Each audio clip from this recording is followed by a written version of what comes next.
Salud, camaradas.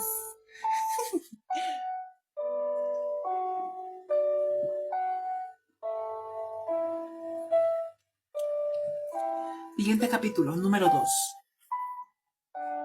3 noches después, no debemos perder nuestros valores. Exacto. 3 noches después, el viejo mayor murió apaciblemente mientras dormía. Su cadáver fue enterrado al pie de la huerta. Eso ocurrió a principios de marzo. Durante los 3 meses siguientes hubo una gran actividad secreta. A los animales más inteligentes de la granja, el discurso de Mayor les había hecho ver la vida desde un punto de vista totalmente nuevo.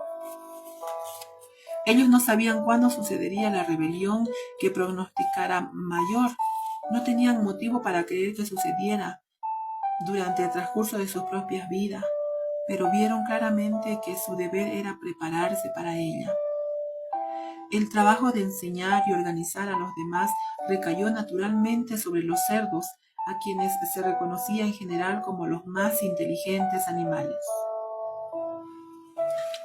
Elementos prominentes entre ellos eran 2 cerdos jóvenes que se llamaban Snowball y Napoleón.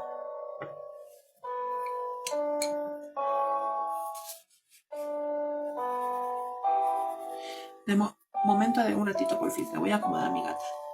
Ven aquí. Oye. Ven aquí.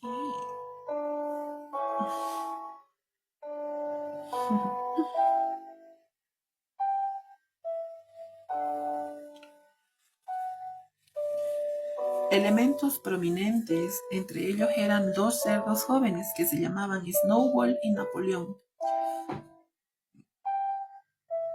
a quienes el granjero Jones, el señor Jones, estaba criando para vender.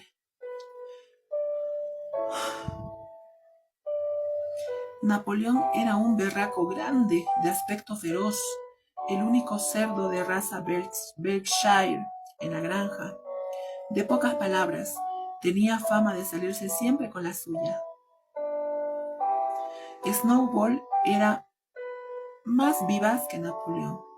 Tenía mayor facilidad de palabra y era más ingenioso, pero lo consideraban de carácter más débil. Los demás puercos machos de la granja eran muy jóvenes.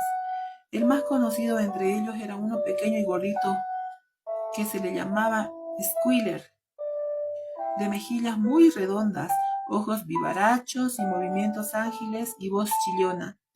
Era un orador brillante.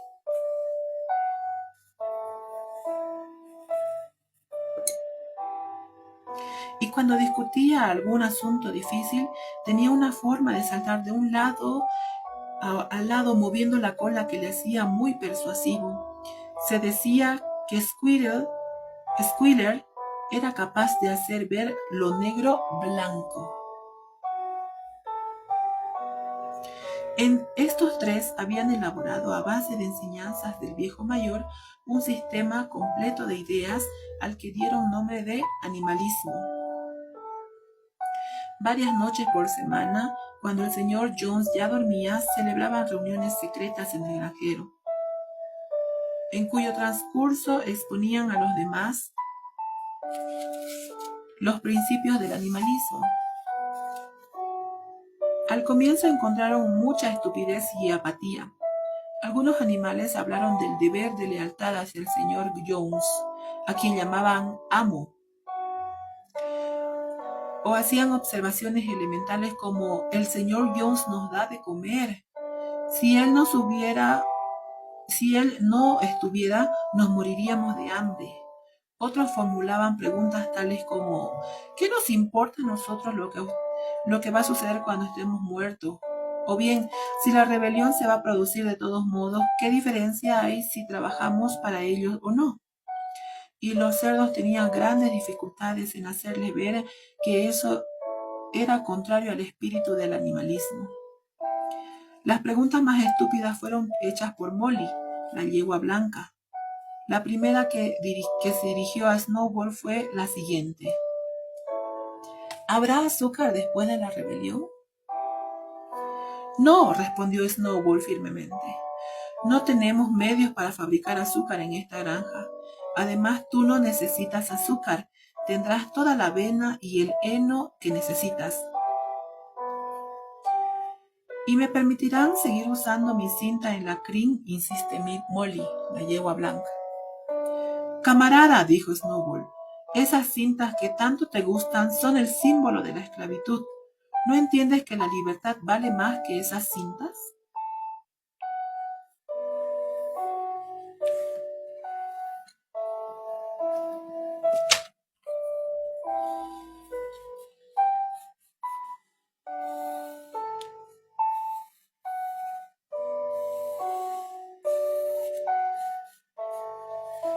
Molly asintió, pero daba la impresión de que no estaba muy convencida. Los cerdos tuvieron una lucha aún mayor para contrarrestar las mentiras que difundía Moses, el cuervo amaestrado. Moses, que era el favorito del señor Jones, era espía y chismoso, pero también un orador muy hábil. Pretendía conocer la existencia de un país llamado Monte Azúcar, al que iban todos los animales cuando morían. Estaba situado en algún lugar del cielo, un poco más allá de las nubes, decía Moses. Allí era domingo 7 veces por semana. El trébol estaba en estación todo el año, y los terrones de azúcar y las tortas de linaza crecían en los cercados. Los animales odiaban a Moses porque era chismoso y no hacía ningún trabajo, pero algunos creían lo del monte de azúcar, y los cerdos tenían que argumentar mucho para persuadirlos de la inexistencia de ese lugar. Los discípulos más leales eran los caballos de tiro, Boxer y Clover. Ambos tenían gran dificultad en formar su propio juicio, pero desde que aceptaron a los cerdos como maestros, asimilaban todo lo que les decían y lo transmitían a los demás animales mediante argumentos sencillos. Nunca faltaban a las citas secretas en el granjero y encabezaban el canto de bestias de Inglaterra, con el que siempre se daban fin a las reuniones. El hecho fue que la rebelión se llevó a cabo mucho antes y más fácilmente de lo que ellos esperaban. En años anteriores, el señor Jones, a pesar de ser un amo duro, había sido agricultor capaz, pero últimamente contrajo algunos vicios. Se había desanimado mucho después de perder bastante dinero en un pleito y comenzó a beber más de la cuenta. Durante días enteros permanecía en su sillón de cocina leyendo los periódicos, bebiendo y ocasionalmente dándole a Moses cortezas de pan mojado con cerveza. Sus hombres se habían vuelto perezosos y descuidados. Los campos estaban llenos de maleza, los edificios necesitaban arreglo, los vallados estaban descuidados y mal alimentados los animales.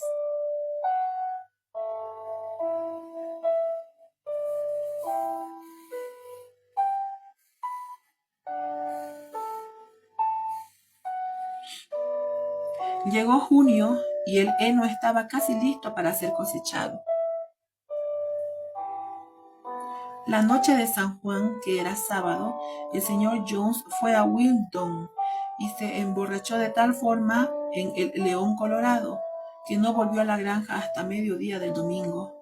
Los peones habían ordeñado las vacas de madrugada y luego se fueron a cazar conejos sin preocuparse de nada ni de dar de comer a los animales. A su regreso, el señor Jones se quedó dormido inmediatamente en el sofá de su sala, tapándose la cara con el periódico, de manera que al anochecer los animales aún estaban sin comer. El hambre sublevó a los animales, ya que no resistieron más.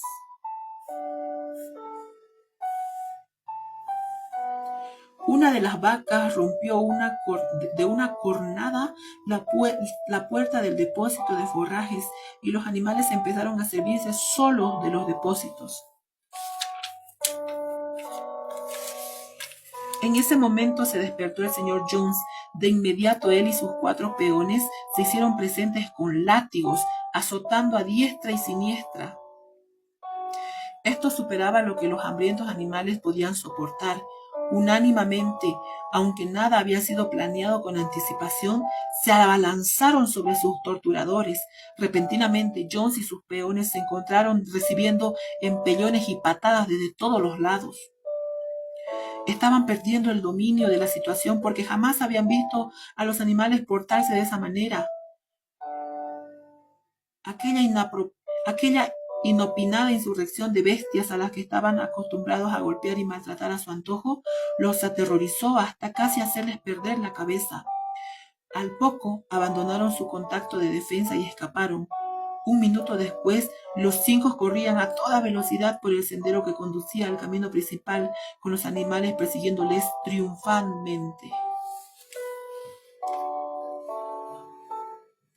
La señora Jones miró por la ventana del dormitorio, vio lo que sucedía, metió precipitadamente algunas cosas en un bolso y se escabulló de la granja por otro camino.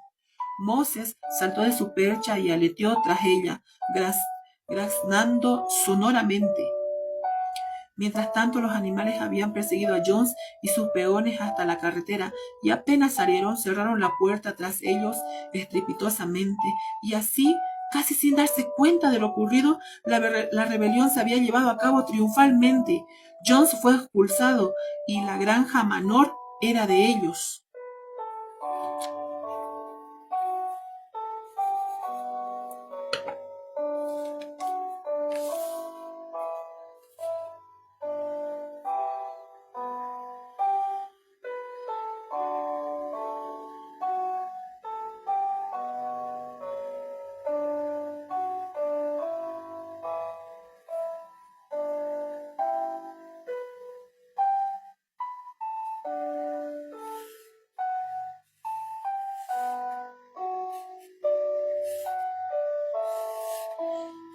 Durante los primeros minutos los animales apenas se daban crédito de su triunfo.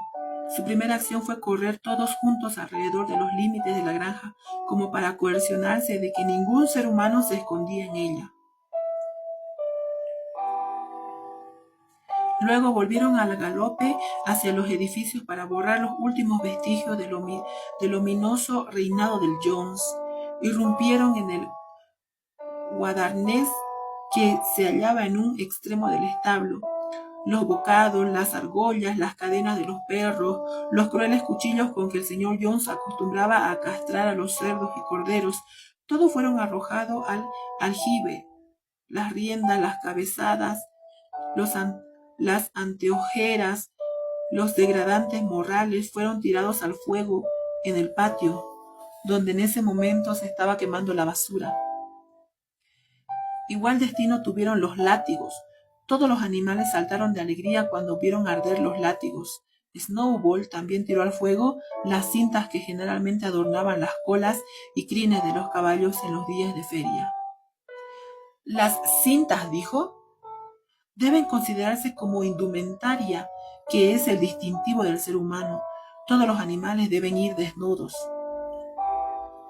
Cuando Boxer oyó esto, tomó el sombrerito de paja que usaba en verano para impedir que las moscas le entraran a las orejas y lo tiró al fuego con lo demás. En muy poco tiempo los animales habían destruido todo lo que podía hacerles recordar el dominio del señor Jones. Entonces Napoleón los llevó nuevamente al depósito de forrajes y sirvió una doble ración de maíz a cada uno, con 2 bizcochazos para cada perro. Luego cantaron Bestias de Inglaterra, de cabo a rabo 7 veces seguidas, y después de eso se acomodaron para pasar la noche y durmieron como nunca lo habían hecho anteriormente.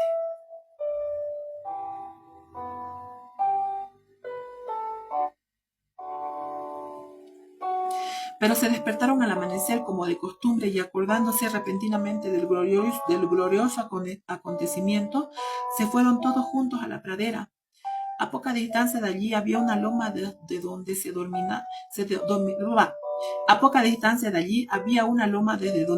dominaba casi toda la granja. Los animales se dieron prisa en llegar a la cumbre y miraron en su torno la clara luz de la mañana. Sí, era de ellos. Todo lo que podían ver era suyo.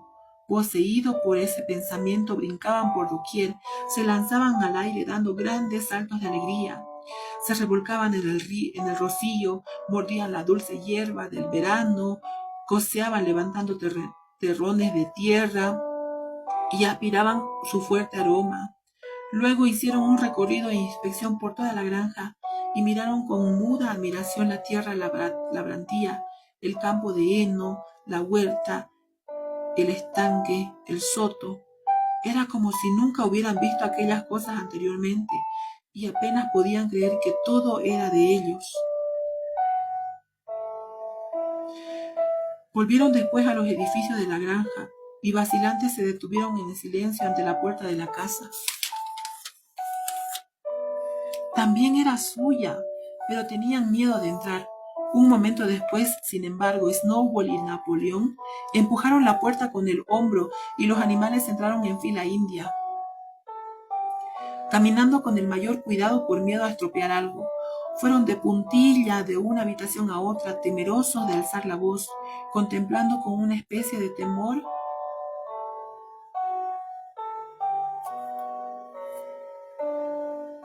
las camas con sus colchones de pluma, los espejos, el sofá de pelo de crin, la alfombra de Bruselas, la litografía de la reina Victoria que estaba colgada encima del hogar de la sala.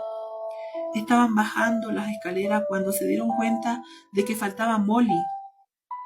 Al volver sobre sus pasos descubrieron que la yegua se había quedado en el mejor dormitorio. Había tomado un trozo de cinta azul de la mesa de tocador de la señora Jones y apoyándola sobre su hombro se estaba admirando en el espejo como una tonta. Los otros se lo reprocharon ásperamente y sacaron unos jamones que estaban colgados en la cocina y le dieron sepultura. El barril de cerveza fue destrozado mediante una cos de Broxer y no se tocó nada más que de la casa. Allí mismo se resolvió por unanimidad que la vivienda sería conservada como museo. Estaban todos de acuerdo en que jamás deberían vivir allí animal alguno. Los animales tomaron el desayuno y luego Snowball y Napoleón los reunieron a todos a la vez. «Camaradas», dijo Snowball, «son las 6:30 y tenemos un largo día ante nosotros. Hoy debemos comenzar la cosecha del heno, pero hay otro asunto que debemos resolver primero». Los cerdos revelaron entonces que durante los últimos 3 meses habían aprendido a leer y a escribir mediante un libro elemental que había sido de los chicos del señor Jones y que después fue tirado a la basura. Napoleón mandó a traer unos botes de pintura blanca y negra y lo llevó hasta el portón que daba camino al principal. Luego Snowball, que era el que mejor escribía, tomó un pincel entre sus nudillos de su pata delantera, tachó Granja Manor de la traviesa superior del portón y en su lugar pintó Granja Animal.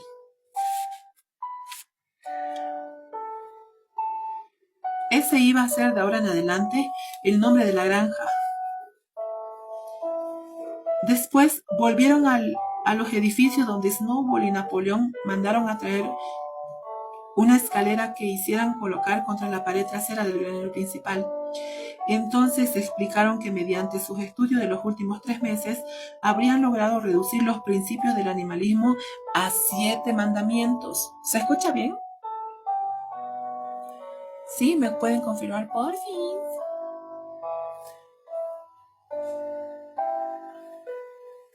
Aquí están los 7 mandamientos.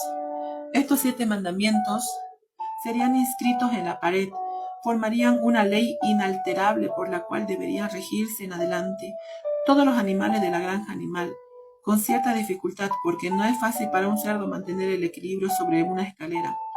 Snowball trepó y puso manos a la obra con la ayuda de Squealer, que unos peldaños más abajo le sostenía el bote de pintura. Los mandamientos fueron escritos sobre la pared alquitranada con letras blancas y tan grandes que podía leerse a 30 yardas de distancia. La inscripción decía así: Los 7 mandamientos. 1. Todo lo que camina sobre 2 pies es un enemigo. 2. Todo lo que camina sobre 4 patas o tenga alas es un amigo. 3. Ningún animal usará ropa. 4. Ningún animal dormirá en una cama. 5. Ningún animal beberá alcohol. 6. Ningún animal matará a otro animal. Y 7. Todos los animales somos iguales.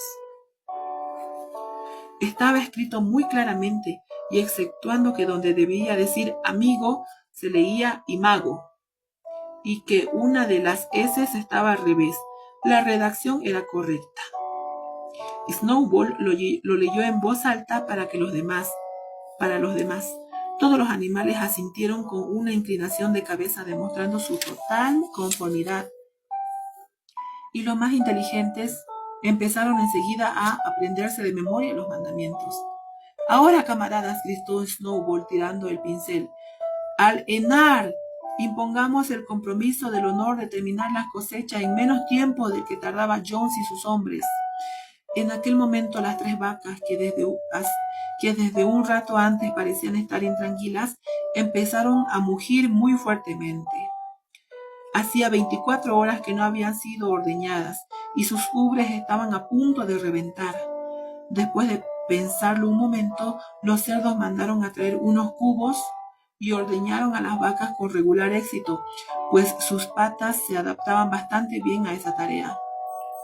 Rápidamente hubo 5 cubos de leche cremosa y espumosa que muchos de los animales miraban con gran interés. ¿Qué se hará con toda esa leche?, preguntó alguien. Jones a veces empleaba una parte mezclándola en nuestra comida, dijo una de las gallinas. No se preocupen de la leche, camaradas, expuso Napoleón situándose delante de los cubos. Eso ya se arreglará. La cosecha es más importante. El camarada Snowball les guiará. Yo les seguiré dentro de unos minutos. Adelante, camaradas. El heno nos espera. Los animales se fueron con el tropel hacia el campo de heno para empezar la cosecha, y cuando volvieron al anochecer notaron que la leche había desaparecido. ¡Ay, qué bonito!